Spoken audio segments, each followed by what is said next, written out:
안녕하세요. 이갑식입니다. 이번 시간은 2024학년도 연고대 편입논술 적중 사례에 대한 설명을 드리도록 하겠습니다. 이번 연도는 어느 때보다도 적중이 많이 된 해인데 그 효과로 그 합격생 역시 그 어느 때보다 많이 나온 시기였습니다. 우선 저에 대한 간단한 소개를 드리자면 이 소개는 여러 매체에 여러 번 발표됐기 때문에 상세한 설명을 생략하겠습니다. 저는 고대에서 정치 외교학을 전공했고 법학을 부전공했고 김행 편입에서 연고대 편입 논술을 담당하고 있습니다. 그리고 고등부 등등에서 역시 논술을 담당하고 있고, 그래서 그것을 축으로 해서 그 편입 논술도 만들어지고, 그리고 로스쿨, 그죠? 리트 논술도 만들어지곤 해요. 그 모든 분야를 다 강의를 하고 있고, 로스쿨 논술은 제가 2018 학년도까지 하다가 한 10년 하다 그만뒀고요. 지금 현재는 이제 연고대 김행 편입에서 연고대 편입 논술에 전념하고 있습니다. 그렇게 보시면 되고, 우선 그 적중 사례를 보시기 전에 이번 합격 실적에 대한 보고를 잠깐 드리도록 할게요. 어쨌든 강사들은 합격을 통해서 설명을 드려야 되니까 이번에 보시면 그 압도적 실적이라고 제가 표현을 드렸습니다만, 김행 편입 안에서는 제가 아주 부동의 1위를 기록하고 있고, 자, 1단계 통과자가 60명이고 최종 합격자가 27명으로 집계가 됐습니다. 물론 이 학생은 제 단독 수강생입니다. 학원에 대한 전체 그 실적이 아니에요. 이 실적은 그 2차 최종 합격 기준을 봤을 때 김행 편입 전체에서 약 3분의 2 정도를 차지하는 아주 제 혼자 실적이 압도적이다 보시면 되겠죠. 그리고 구체적으로는 1차 같은 경우는 여러분이 보실 때 고대 일반 편입은 1차가 없죠. 1단계 발표가 없다는 걸 감안하고 보셔야 됩니다. 연대는 이제 학사 일반 모두 1단계 발표가 되고, 고대는 학사만 1단계가 발표되고 있는 그런 추세를 보이고 있죠. 최종 합격 같은 경우가 최종이 중요합니다만, 물론 연대가 22명, 고대가 5명에서 총 27명으로 집계됐고, 그리고 연대 경영학과만 총 8명, 그리고 연대 고대 경영학과 이관왕이 2명 배출되는 아주 그 경영학 쪽에 특히나 학생들이 합격이 가장 많이 되는 그런 특징도 보여주고 있고, 이거는 구체적인 상세한 숫자들입니다. 올라가는 스크린 자막을 통해서 확인해 보시면은 아주 골고루 잘 분포가 되어 있음을 알 수 있죠. 고대는 그 숫자가 적어 보입니다만 고대는 티오 자체가 좀 적습니다. 그래서 그것도 감안하시고 통계를 보셔야 되고, 이거는 이제 최종 합격에 대한 스크린 자막입니다. 그리고 구체적인 학생 이름까지, 물론 이름을 가렸습니다만 확인해 보심으로써 정확한 통계에 의한 근거에 의한 발표를 알 수가 있죠. 이거는 학생들이 보내준 합격 문자와 합격증입니다. 이 자리는 내년에 여러분의 합격증과 합격 문자가 올라가 있어야 되겠죠. 27명이 되는 학생들이, 고대만으로 27명이라는 것은 엄청난 숫자죠. 여러분이 고3을 거쳐봤을 텐데 연고대 합격을 그만큼 시킨다는 것은 또 강사 한 명이 하는 겁니다. 이거는 제 개인 실적이기 때문에 여러분이 그걸 감안하고 보신다면 이 숫자가 얼마나 중요한 뜻깊은 숫자인지 아실 겁니다. 정확한 합격증과 문자에 대한 근거로서 보실 수 있죠. 그래서 그 구체적인 무엇을 적중시켰을까 한번 보겠습니다. 2023에도 적중된 문제가 하나 있었습니다. 2023 연대 인문 제시문 다. 요 제시문은요, 제가 수업 때 한 서너 군데 책에 실려있던 제시문이 그대로 나왔는데, 그거는 2020 연대 수시 모의논술 제시문 다뤄 나왔던 한글 제시문이 영어로 바뀌어 나왔던 그 글이었고, 이번에도 비슷한 현상이 발생했습니다. 2024학년도 연대 인문 제시문 다 역시, 요거는 2009학년도 연대 수시논술 수사 관련된 제시문 가 제시문이 영어로 그대로 나온 겁니다. 이 역시 한글 제시문이던 것이 영어로 바뀌었다는 점이 2023 적중했던 경우랑 아주 흡사한 패턴을 보이고 있어요. 그리고 2024 고대 인문에 나왔던 제시문 가 제시문은, 요거는 그 사실은 제시문 자체가 적중된 것은 아니고 내용이 적중된 겁니다. 그래서 표현도 제가 내용 적중으로 표현했죠. 고대 기출교재 263쪽에 실려 있었고, 요 제시문 역시 2009학년도 고대 수시에 나왔던 제시문, 벌린의 자유론, 적극적 자유, 소극적 자유, 자유와 평등은 고대가 아주 좋아하는 주제입니다. 거기 나왔던 내용이 이번에 벌린의 자유론, 부정적 자유, 긍정 자유라는 이름으로 두 자료가 병렬식으로 구성된 제시문이 등장했습니다. 그래서 아주 내용이 거의 똑같이 적중된 내용으로서는 이번에 연대 인문 제시문다. 그리고 고대 인문 제시문가. 이렇게 이해를 하시면 될 것 같아요. 오늘은 그 적중 사례에 대한 강의입니다. 그래서 공부 방법론이라든가 이런 것들은 여기서 생략할 텐데, 이 적중 사례를 제가 설명드린 이유는 여러분이 제가 물론 제 수업에다 홍보라고 생각하실 수 있겠지만, 그거보다는 이 적중 사례를 보심으로써 우리가 어떻게 준비를 할 것이고, 그리고 준비한 내용이 어떻게 시험에 응용되고 있는지를 확인해 보자는 뜻입니다. 한번 보시면은 방금 앞에 설명드렸던 이거는 그 제시문 다 제시문이죠. 이건 작년 2023학년도 2023학년도 적중 사례 앞에 설명드렸던, 지금 오늘 강의의 핵심은 2024학년도인데 곧 함께 보자는 겁니다. 왼쪽에 있는 것이 2023학년도 편입 인문 제시문 다 제시문이고, 오른쪽에 있는 것이 이거 2020 연대 수시 모의논술 제시문 다 한글 제시문. 요게 교재에 제가 기본 유형 156쪽, 232쪽, 그리고 도표에서 141쪽에 실려 있었던 건데, 이건 2023 교재 기준입니다. 그래서 이건 2년 전 것이라고 보시면 되죠. 표시된 부분이 똑같습니다. 그리고 이거는 이번에 나왔던 2024학년도 연대 편입 인문 제시문 다 제시문. 왼쪽에 있는 영어 제시문이 이번 나왔던 제시문이고, 이것을 제가 수업에 다룬 것이 2024 수업에서 하프 파이널 마지막 강의였습니다. 8강. 이거는 11월 마지막 주 8주차 강의니까 그때 수업에 다뤘던 건데, 출처는 이게 2009학년도 연대 수시 논술 제시문 가였습니다. 수사학 관련된 제시문인데, 왼쪽에 있는 거하고 오른쪽에 있는 게 똑같은 내용이 같이 뜨고 있는 것을 제가 컬러로 표시한 겁니다. 보시면은 완전히 똑같음을 아실 수 있을 거예요. 물론 이게 약간의 편집에 의해 우리가 출제를 하기 때문에 문장 순서대로 그대로 나오고 있지는 않죠. 하지만 원문에서 출제자가 약간의 어떤 윤색 그럽니까? 약간의 변형을 해서 출제하는 경우가 있기 때문에 그래서 발생하는 현상이지, 제시문 자체는 거의 동일한 제시문이 나왔죠. 그리고 2024 적중 사례에서 유형은 뭐 100% 적중했습니다. 왜냐하면은 고대 1번 같은 경우는 단독 요약 400장, 고대 2번 같은 경우는 평가형, 고대 1, 2번, 고대 인문사회 역시 2번 문제는 모두 평가형이 나왔거든요. 그리고 연대 인문 같은 경우는 1, 2번이 모두 비교. 자, 연대 1번이 제가 비교를 예측했었는데, 연대 1번은 비교가 나오지 않았죠. 그리고 연대 2번은 역시 뭐 우리가 예측한 대로 논중 평가 나왔습니다만, 연대 사회 1번, 자, 인문은 예측한 대로 1, 2번 모두 비교였습니다. 연대 사회 1번이 예측한 것과 달리 비교가 나오지 않았지만, 이건 불이해타라고 볼 수 없고, 왜 그러냐면은 평가형이 나왔기 때문에, 이 평가형은 모든 논술의 아주 기본이고, 특히나 연대 2번은 반드시 평가형이 나오고 있기 때문에 고대 2번 역시 평가형이라면 준비를 많이 한 겁니다. 그래서 단지 예측했던 비교가 나오지 않았을 뿐, 연대 사회 같은 경우죠. 전혀 우리가 불이해타는 아니기 때문에 역시 유형은 100% 적중했다라고 보실 수 있을 것 같아요. 자, 하나씩 볼게요.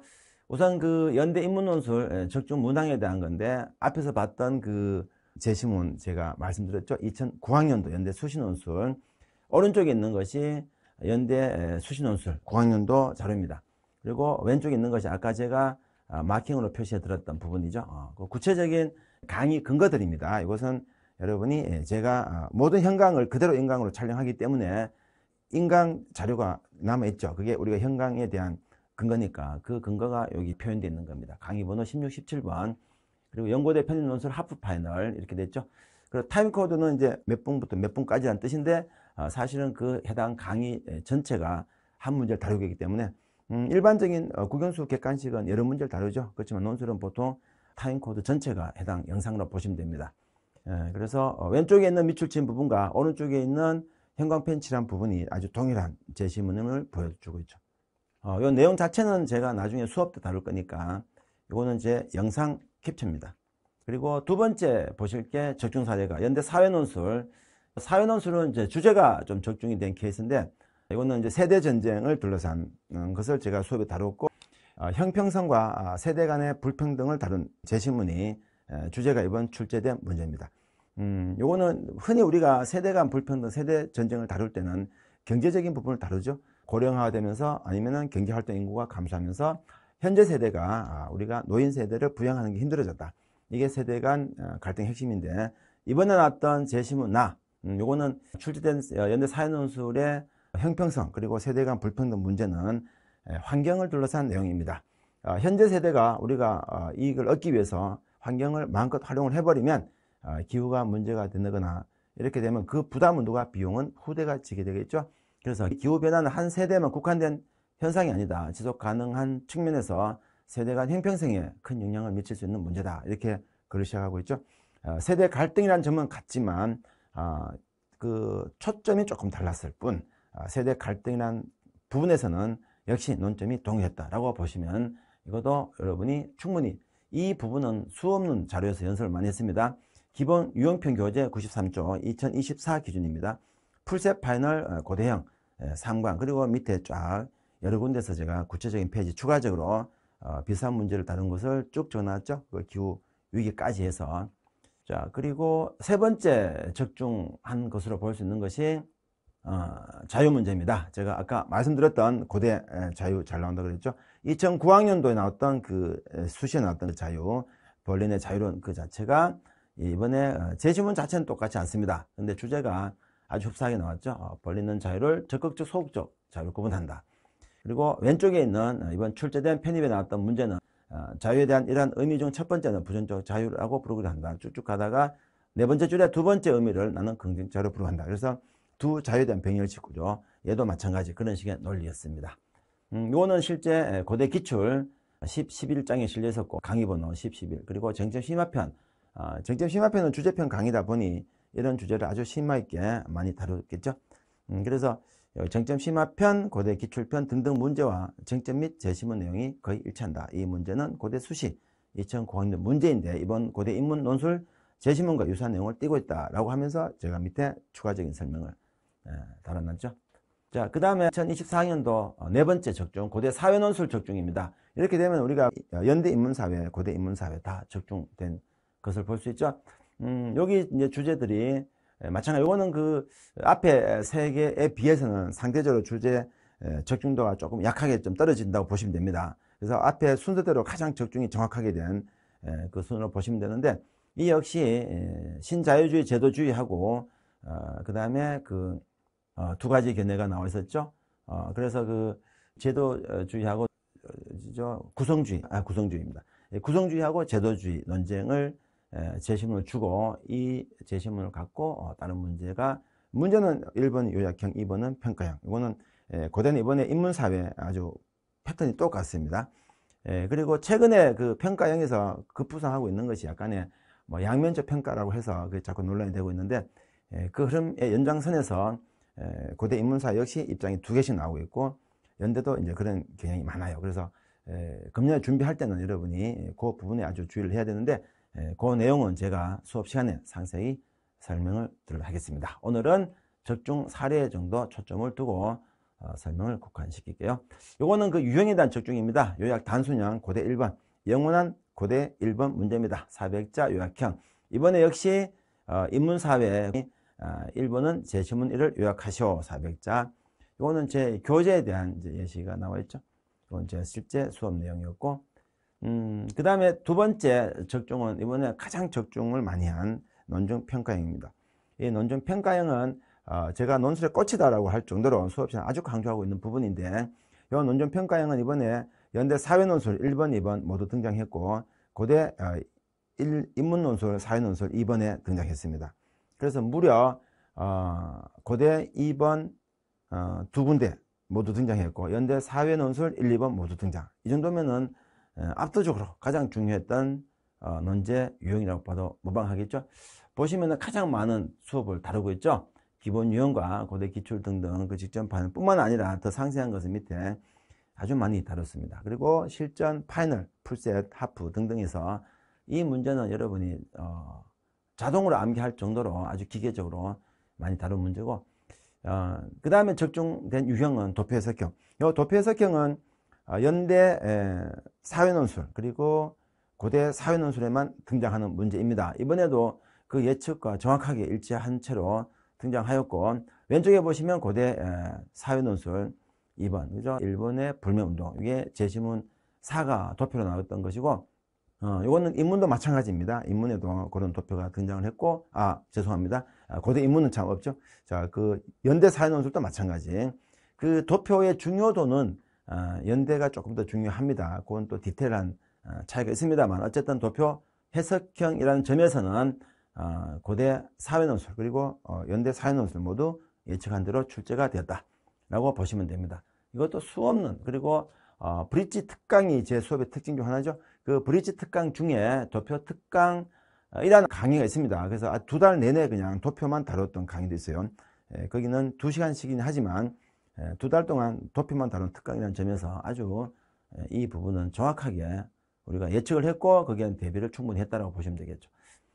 요거는 연대 사회논술 논증평가형, 같은 논증평가형인데 조금 전에 봤던 것은 고대 사회논술, 이거는 연대 사회논술입니다. 고대 인문사회. 고대는 인문사회가 특정한 도표만 좀 다를 뿐 유형은 큰 차이가 없어요. 연대는 좀 차이가 좀 많죠. 역시 똑같이 평가형, 가를 바탕으로 나다를 평가시오. 2번도 라를 해석하고 이를 바탕으로 다의 조항을 평가시오. 이렇게 나왔죠. 똑같은 구조로 평가형이 등장. 이거는 실제 현장입니다. 그리고 연대 사회논술, 역시 이거는 도표 해석형. 고대 사회논술 할 때랑 제가 설명 같은 내용이죠. 제시문 라를 해석하고 할 때 요 라가 도표 해석형 질문입니다. 그래서 인문과 차이점은 이렇게 도표가 나온다. 이거는 고대 연대 공통된 특징이다. 그리고 비교 분석형. 원래는 연대 같은 경우는 비교 분석형이 압도적으로 중요하다 하는데 이번에는 평가형이 훨씬 더 중요해졌죠. 왜 그러냐면은 연대 인문은 비교가 1, 2번, 사회는 1, 2번이 평가형. 하지만 우리가 모집 정원이 사회논술이 압도적으로 많죠. 그래서 수험생 입장에서는 그 사회논술에 많이 등장하고 있는 평가형이 훨씬 더 이게 그죠, 부담이 더 크게 다가옵니다. 그리고 고대 같은 경우는 비교를 거의 내지 않고 있죠. 고대가 비교 낸 것은 2018 학년도 고대 인문논술 2번에서 딱 한 번 등장했고 그 이후는 비교가 등장하지 않고 있거든요.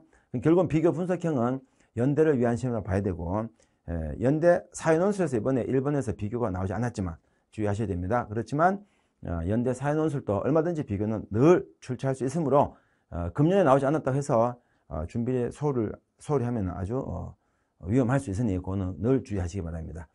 한 번의 출제가 전체 경향을 우리가 바로 바꿀 수는 없잖아요. 비교 분석형. 이거는 연대 인문 같은 경우 1, 2번 모두 비교했죠. 가나다는 의견이 대립했을 때 대응하는 방식에 관한 것이다. 새 제시문의 차이를 서술하시오.